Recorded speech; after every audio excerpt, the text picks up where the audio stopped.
জনগণের মনে একটা আতঙ্ক ছড়াই দিছে যে আওয়ামী লীগ করলেই পুলিশে ধরে ভাই মিয়া পুলিশে কি করবো মিয়া আমরা পুলিশ ভয় পাই না মিয়া আওয়ামী লীগের নেতা কর্মীরা কোন সময় পুলিশ ভয় পায় না মিয়া আওয়ামী লীগ তো বর্তমান নিষিদ্ধ একটি সংগঠন। নিষিদ্ধ আমরা আবার নিষিদ্ধ থেকে আবার বৈধ করবো আপনি কি জয় বাংলা স্লোগান দিতে চান এই 10 নম্বরের ময়দানে? আবার আওয়ামী লীগকে আবার বৈধ আপনি করে তাহলে বলে রাখেন জয় বাংলা আবার চাঙ্গা করবো বলেন পারলে এই 10 নম্বরে বসে পারলে আপনি এই স্লোগান দেন। আওয়ামী লীগের আবার চাঙ্গা করবাম।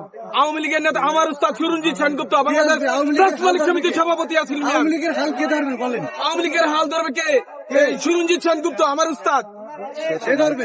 হ্যাঁ, সে হলো আমার উস্তাদ। সুরঞ্জিত সেনগুপ্তর নেতৃত্বে আমরা এই দেশে এগিয়ে নিয়ে যাবো। উনি তো মারা গেছে। মারা গেছে, উনি পরলোক না, কারণ আমরা আসলে অভ্যস্ততায় মানে দীর্ঘদিন দেশ চালাইছে শেখ হাসিনা।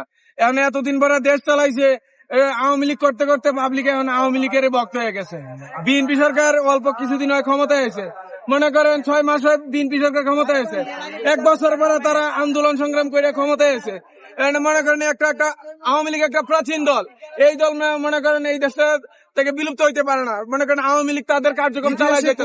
কোন স্বৈর শাসকের কি পতন হওয়ার পর আর ফিরে আসছিল সেরকম কোন? বঙ্গবন্ধুর মতো নেতা আর এই বাংলা জমিনে আর জন্ম নিবে না। বঙ্গবন্ধু একবারই জন্ম নিছে। এটা বঙ্গবন্ধুর বাংলাদেশ। আওয়ামী লীগ ফিরে আসবে, ইতিহাসে কোন স্বৈর শাসক ফিরে আসছে? আমি সারা জীবন আওয়ামী লীগের কর্মী ছিলাম, আমি আওয়ামী লীগ করি। হ্যাঁ। কি হইছে? জনগণের মনে একটা আতঙ্ক ছড়াই দিছে যে আওয়ামী লীগ করলেই পুলিশে ধরে ভাই মিয়া পুলিশে কি করবো মিয়া আমরা পুলিশ ভয় পাই না মিয়া আওয়ামী লীগের নেতা কর্মীরা কোন সময় পুলিশ ভয় পায় না মিয়া।